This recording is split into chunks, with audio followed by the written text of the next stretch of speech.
Bienvenue dans ce Culture Mag spécial cinéma autour de Roman Polanski. Nous recevons un homme de l'ombre que le grand public ne connaît pas forcément, le genre de monsieur qui passe des heures et des heures dans une salle toute noire sans fenêtre. Il s'agit d'Hervé Deluz, le monteur historique de Roman Polanski. Ensemble, ils ont fait Tess en Suisse, on est suivi entre autres Pirate, Lune de Fiel, Ghostwriter, Oliver Twist, Carnage et bien sûr Le Pianiste. Bref, que des films que l'on adore.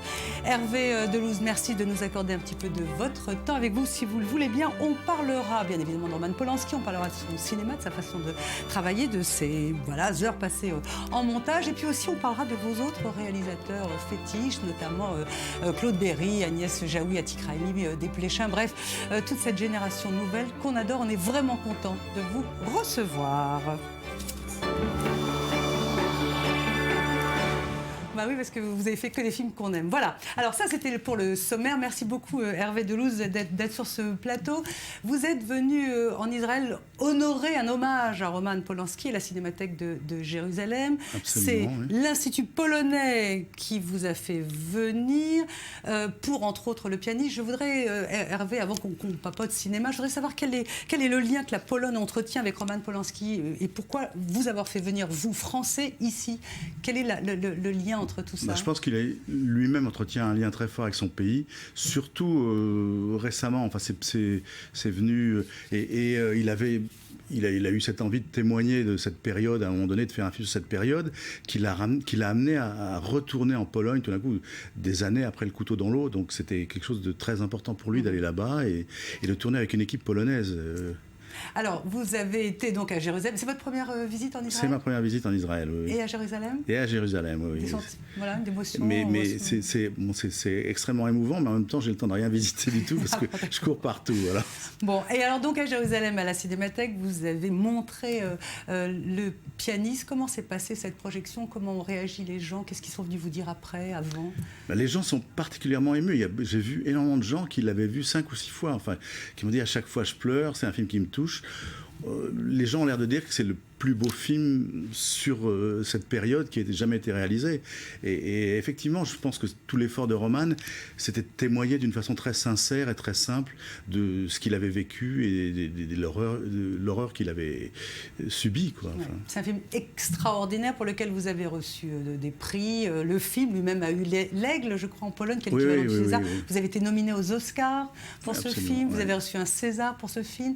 Hervé Deluz, on va écouter juste un petit court extrait de ce film, puis on va parler de comment on monte Le Pianiste avec Roman Polanski. D'accord.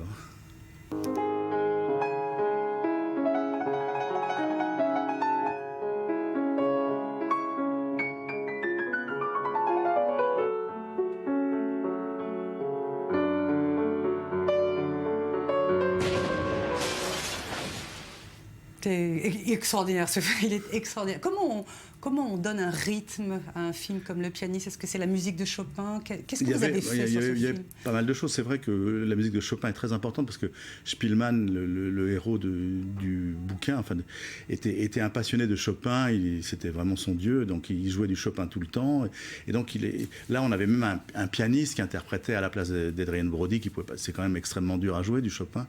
Pour les pianistes, c'est ce qu'il y a de plus dur. Enfin, c'est ce qui se dit. La musique donnait un rythme, mais il n'y a pas tellement de séquences musicales en fait. Donc il y a quelques moments où il joue, mais c'est surtout des moments d'attente. Et le rythme était très dur à trouver parce que au départ, il s'agit de l'histoire d'un homme qui passe son temps seul, enfermé dans des appartements pendant 4-5 mois. C'est tout sauf du cinéma, ça. C'est vraiment quelque chose... Moi, quand Roman m'a montré le livre, j'ai dit, mais tu peux pas faire un film là-dessus. Ça va être extrêmement ennuyeux. Il m'a dit, laisse-moi faire. Et puis voilà, on voit un chef-d'œuvre à l'arrivée parce qu'il fallait... Le problème de ce film-là, pour une fois, c'était le passage du temps. Comment rendre compte du passage du temps, de ces moments éternels pour ce type qui est seul et tout se passe dehors, il voit tout par la fenêtre mais il ne peut pas bouger de chez lui. Donc il fallait trouver un rythme qui soit un rythme, le rythme de l'ennui sans être ennuyeux, quoi. C'est ça, c'est un peu compliqué. Il n'y a aucun moment c'est ennuyeux. Au contraire, on J'espère. parle du nourri pour arriver à de l'aridité. Vous m'avez dit tout à l'heure hors antenne que c'était presque comme du journalisme, le montage du pianiste. Oui, l'idée c'était d'oublier le côté, tous les artifices du cinéma, tout le côté Hollywood, les paillettes et tout ça. Il fallait faire un truc très, très news, quoi. Vraiment des nouvelles, quoi. Comme des actualités filmées. Ça pouvait pas être comme un film. Et pour trouver l'authenticité, la vérité que cherchait Roman. Et ça, même dans sa façon de filmer, il s'est attaché à filmer d'une façon la plus simple possible. Il n'a pas fait des grands mouvements de caméra, de choses insensées. Enfin, c'est toujours très très simple. Et il y a une scène, Umschlagplatz par exemple, qui est la grande scène où on envoie tous les juifs dans les wagons. C'est terrible. Il l'a filmé au Steadicam comme ça. Il y avait une espèce de truc de vérité. Il y avait 1200 figurants et être sur le plateau, c'était une émotion atroce, quoi. Enfin, c'était vraiment pénible presque. Enfin. Hervé, en tant que monteur, vous allez sur les plateaux de tournage des réalisateurs avec lesquels vous bossez? Avec Roman, souvent, oui, parce que Roman veut que le montage se passe pendant le tournage, surtout pour juger des transitions entre chaque scène. Pas tellement s'il manque des plans et tout, il sait très bien ce qu'il fait pour chaque scène, mais il a besoin de se rendre compte des transitions entre chaque scène. Ça, c'est très important pour lui. Et alors, vous intervenez ou Et oui, je monte pendant ce temps-là, je lui montre, il vient voir quand il y a un montage, souci. mais est-ce que vous intervenez en disant « mais non, là, ça ne va pas être possible » Non, je lui montre simplement. Après. C'est lui qui voit ce qui va et ce qui ne va pas. Oui. Alors, votre collaboration a démarré en 1979 avec Tess, qui était un magnifique film de femme, l'histoire de cette paysanne violée, malmenée, meurtrie sous l'ère victorienne. Comment s'est passée votre rencontre avec Roman Polanski, que vous appelez Roman? J'aime beaucoup. Oui, mais c'est un peu... C'est votre ami? Oui, c'est un ami, oui. Mais c'est un peu un hasard, parce que au départ, moi, je travaillais dans le cinéma complètement underground, dans un circuit qui était un circuit où il y avait des jeunes cinéastes dont les films ne sortaient quasiment jamais. Enfin bon. Et puis, j'avais besoin d'argent. J'ai fait 3 semaines comme assistant sur le film. Et tout d'un coup, après la sortie en France, Claude Berry a essayé de le vendre en Amérique. Ça ne se vendait pas. Et Coppola, qui était très proche de Claude Berry, lui a dit il faut le raccourcir, c'est beaucoup trop long. Ah, c'est pour ça qu'il y a 2 équipes de montage sur ce film. Voilà, c'est ça. Le film donc était vous êtes déjà le monté. sauveur du film. Voilà. Après, il y a un monteur américain qui est venu, Sam Austin, qui avait monté Chinatown, qui en a fait un peu un polar, et Roman est rentré, n'était pas là, il est rentré de vacances, et il a dit, bon, ça me va pas du tout ce montage, et moi j'étais là, donc il m'a dit, bon bah, on le remonte, voilà, et puis on a raccourci, voilà. On a enlevé 26 minutes, et voilà. Et comment c'est devenu la version officielle du film, puisqu'on a coupé le négatif à cette version-là. Alors, avec Roman Polanski, vous dites que vous assistez au tournage, mais comment ça se passe? Vous êtes dans la salle, on dit non à Roman Polanski, on s'engueule avec lui dans une salle de montage, parce qu'il faut quand même préciser au public, nous, on ne sait pas ce que c'est que le montage, mais vous êtes dans une salle fermée, sans fenêtre, et vous êtes des heures et des heures avec lui. Oui. Mais je pense que c'est très important pour Roman que chacun vienne avec sa personnalité, qu'on ne s'efface pas complètement devant lui. C'est-à-dire que quand il dit alors qu'est-ce que t'en penses, si on dit je sais pas, il aime pas du tout. Il aime mieux qu'on lui dise j'aime pas ou j'aime. Mais enfin, vous dites j'aime pas, vous avez dit j'aime pas. Sur quoi, par exemple? Quelquefois sur le montage d'une séquence, je dis je trouve que c'est vraiment trop de tape à l'œil, c'est pas bien, ou c'est trop lent, ou c'est trop rapide. Et je me souviens même sur tout le début d'Oliver Twist, comme il voulait faire un film pour enfants, il m'a dit il faut faire moins de 2 heures. Ça allait très très vite. Et je disais mais ça va trop vite, c'est pas possible. Enfin, on a des arguments comme ça, on s'engueule un peu. Mais c'est ça claque la porte, enfin je sais pas, c'est des banalités. Non, pas claquer la porte, non, mais on peut très bien ne pas être d'accord. Moi je demande pas mieux que d'être convaincu par le metteur en scène quand il a raison, mais quand il m'a pas convaincu au départ, j'attends qu'il parce que vous êtes me convaincre. Le dernier maillon quand même. Oui, on est le dernier maillon, oui, absolument, oui. Alors avec Roman, s'en est suivi une longue collaboration, donc je dis Pirate, vous en avez parlé, Lune de Fiel, La jeune fille, la mort, La 9e porte, Oliver Twist, Ghostwriter, Carnage, on va en parler. Pourquoi vous n'avez pas fait d'autres films de Polanski, notamment, par exemple, Frantic. Voilà. Frantic, c'était un film Warner. Il m'avait dit, après Pirate, je ne monterai plus qu'avec toi, mais Warner, qui produisait le film, a dit non, Roman et son monteur français, c'est vraiment un couple, et ça marche pas, on veut pas de couple, on veut vraiment un monteur américain qui contiendra, parce que en Amérique, le monteur dépend avant tout de la production et pas de la réalisation. Le final cut, le fameux final cut. Voilà. Comment on réagit quand un film ne marche pas bien? Je pense notamment à Lune de Fiel, qui était adapté du roman de Pascal Bruckner. Les critiques n'étaient pas très bonnes. Il est sorti en 92. Ça vous affecte quand un film marche pas bien? C'est-à-dire que moi, j'ai trouvé que la façon de promouvoir le film était désastreuse, parce qu'on a vendu avant tout le côté sulfureux, et c'était pas ça du tout. Pour moi, c'était un film romantique, donc l'échec m'a pas surpris, parce que je trouvais que si on vendait ça comme un truc sulfureux, ça faisait ringard, vraiment, c'était pas bien. Mais quand on voit le film sous un autre aspect, c'est un film passionnant. Et j'étais très touché, parce que je me suis aperçu qu'il y avait toute une jeune génération qui en a fait un film culte, vraiment. Et quoi, pour des raisons sexuelles, érotiques, non, pour des raisons, oui, je dirais d'amour, quoi. C'est un film d'amour, un film presque sentimental, mais sulfureux, quoi. Enfin, c'est sentimental difficile. Oui, absolument. Oui, c'est pas une histoire d'amour facile, mais il n'y a pas que des histoires d'amour facile. Et je trouve que c'est un film plein, quoi, vraiment entier. et pas du tout pervers, ou enfin, il n'y a pas ça du tout, je trouve. Hervé, on va parler de l'assignation à résidence de Roman Polanski, mais avant ça, vous avez fait Oliver Twist avec lui. Comment on fait du léger avec quelqu'un comme Roman Polanski? Enfin, vous avez dit qu'il fallait faire vite, monter tout ça. Déjà, comment on s'éloigne de la version David Lean, par exemple Déjà, Oliver Twist, enfin, il voulait faire un film pour enfants, pour ses enfants, Roman. Pas pour enfants en général, c'était pour ses enfants, vraiment. Après Le Pianiste. Et Dickens, c'est son auteur favori, par exemple.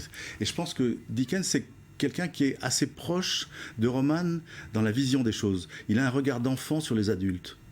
Tous les romans de Dickens, c'est ça. Et Roman, je trouve qu'il a vraiment ce regard d'enfant sur la société, quoi. En même temps, il est très mature, hein, mais il y a une espèce de truc de naïveté comme ça qui est magnifique. Vu dans le bal des... C'est marrant ce que vous dites, ça me fait penser au bal des vampires. Je sais pas pourquoi, oui, mais c'est ça. C'est tout à fait lui. C'est un enfant. Il dit qu'il aime faire du cinéma parce que tout d'un coup, il y a un producteur qui donne de l'argent pour faire un train qui tombe dans une rivière. Enfin, c'est des jouets, quoi. Les juges américains ne pensent pas la même chose que vous le savez. Alors en 2009, donc Oliver Twist, en 2009, c'est aussi le moment où Polanski est assigné à résidence. Et c'est là où vous montez ensemble The Ghostwriter, qui est un extraordinaire film. Comment ça se passe, un montage, quand on est enfermé dans une maison à Gstaad? Vous êtes là, enfin, comment ça se passe? C'est-à-dire que là, on avait quasiment fini. Quand même, le montage image, on était à 95%, je dirais. Il restait encore 5% à finaliser. Et on a finalisé d'abord... on a essayé de procéder par lettre. Il était en prison, hein, il n'était pas encore en résidence surveillée, il était vraiment dans une prison à Zurich. Et finalement, j'étais autorisé à y aller 3 jours. J'ai monté 3 jours en prison. Et là, on a vraiment finalisé la chose. Et c'est ça qui participe de sentiment un peu d'étouffement qu'il y a dans le film? Non, ça y était avant. C'était le film. Non, le film était comme ça, mais avec un espèce de truc prémonitoire sur ce qui lui est arrivé. C'était hallucinant à quel point il y avait des choses. L'hélicoptère qui surveille la maison, il a eu ça à Gstaad, au-dessus de son chalet. Il a eu tout ce qu'il y a dans le Ghostwriter qui avait été filmé avant. On l'a revécu, quoi. On était tous hallucinés, quoi. Il y avait un espèce de truc de médium complètement. Alors, on a bientôt terminé. Je voudrais quand même revenir parmi les films que vous avez fait. La liste elle est colossale. Je sais pas, il y en a presque 80. Il y a des grosses personnalités. Il y a de Claude Berry, du Piala, du Braque, Gérard Braque. Comment on gère ces gens-là? On plie, on sait Non, ça dépend. Claude Berry, au départ, c'était parce qu'il avait produit Tess, donc, et que, comme il a vu que Roman me confiait Pirate, qui était un très gros film, il a voulu absolument travailler avec moi. Il s'est dit, il ne doit pas être mauvais s'il bosse avec Polanski. Donc, mais avec Claude, il y avait une espèce de confiance totale. Il me disait, je ne viendrai pas dans la salle parce que vous avez plus d'idées que moi. Donc c'était très simple de bosser avec lui. Après, il y en a des plus difficiles. Piala, c'était plutôt difficile. Alors justement, Le Garçu, vous avez fait avec lui. Comment on bosse avec Piala? C'était difficile parce que Piala, il est dans la déstabilisation totale. Donc c'est quelque chose de... Bon, il faut résister, Ça passait beaucoup avec l'humour. Parce que moi, je prenais tout à la rigolade. Et ça allait à peu près, on s'entendait très très bien à la fin, mais il y a eu des moments très difficiles, oui, parce qu'il était très... Je pense que Maurice, c'était quelqu'un qui souffrait beaucoup dans la création. Je sais pas, j'avais le sentiment qu'il voulait que tout le monde souffre aussi, quoi. C'était un truc... Il a un peu réussi. On a bientôt terminé. Parmi la nouvelle génération, j'ai vu, vous avez monté le film de Guillaume Gannet, Agnès Jaoui, Atik Raimi, son premier film. Oui. Vous aimez qui dans cette nouvelle génération de cinéastes français d'aujourd'hui? J'aime beaucoup plein de réalisateurs. J'aime beaucoup Guillaume Gannet parce qu'il a une personnalité incroyable. Ne le dis à personne, Les Petits Mouchoirs, vous avez fait avec lui, c'est ça? J'ai fait Blood Ties aussi, qu'il a fait après, oui. Et je dois faire le prochain, là, en février, oui. Et donc, et les autres, Atik, Atik, Alain Resnais, je mettrai à part. Oui. Enfin, donc je parle Atik, de cette nouvelle ça a été une génération. rencontre vraiment. C'est un type extraordinaire, je trouve, un magnifique écrivain. Et La Pierre de Patience, Singh et Sabour, c'était sublime. Vraiment un portrait de femme inouï. Et puis c'était un vrai défi parce que c'était un monologue de femme pendant 1h30. C'est insensé, quoi. C'était vraiment passionnant à faire. C'était vraiment... Est-ce que les gens s'arrachent à Hervé Delouze? Est-ce qu'on dit non, on le veut? Est-ce que vous êtes voilà? J'ai plus d'offres que je ne peux faire, quoi. Enfin, Et vous dites non à quoi? Je dis non d'abord quand ça tombe au mauvais moment, quand les gens m'appellent trop tard, enfin quand je suis déjà pris. Et quand c'est un mauvais scénario, j'essaie d'être gentil et de dire que je suis pas libre. Enfin bon, c'est difficile. Pardon, mais dans votre filmographie, je vois rien, c'est écrit en trop petit, mais il y a des films, c'est pas quand même. Oui, mais il y a des eu trucs un peu commerciaux quand même. Avec Claude Berry, c'était plutôt du cinéma commercial. Oui, non, ne dites pas de mal de Claude Berry. Non, mais je vais pas dire du mal. J'aimais beaucoup. Je me suis très bien. Mais c'est pour moi, c'était moi qui étais pas du tout dans ce cinéma-là, plutôt dans le cinéma d'auteur. Tout d'un coup, je me suis colté au cinéma d'auteur, au cinéma commercial, je veux dire populaire, et ça m'a pas déplu. C'est fini. Je voudrais terminer avec cette citation d'Orson Welles. Quiconque exerce ce métier stupide mérite ce qui lui arrive, qui a donné le livre de Christophe Donner, que vous avez peut-être lu, qui est un livre extraordinaire. Est-ce que tout ce qui vous arrive est formidable, Hervé Deleuze ? Moi, je trouve, oui. Moi, je suis très content Oui, c'est vrai que j'ai l'impression que mon travail n'est pas un vrai travail, c'est un hobby plutôt. Et c'est de la chance, voilà. C'est bien. Merci beaucoup de nous avoir accordé un peu de temps pendant votre premier séjour en Israël. Voilà, on va se quitter, je pense, sur des images du pianiste, la musique. Merci Hervé Deleuze. À demain même heure dans le studio. Après, c'est l'info sur i24 News.